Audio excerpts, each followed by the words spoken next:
Så er vi faktisk kommet så meget til Thailand, at vi allerede har indlogeret os på vores hotelværelse, som er det her. Det er i sig selv ok, men nok heller ikke ret meget mere. Det er fint nok. Der er aircondition og hvad der skal være, men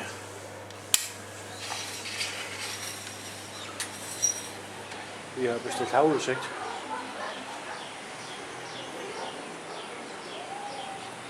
Og det er så det, vi får herfra.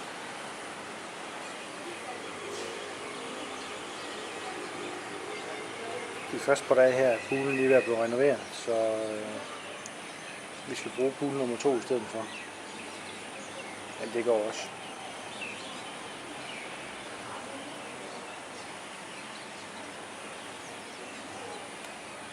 Det vi ser hernede, jamen det er så stranden.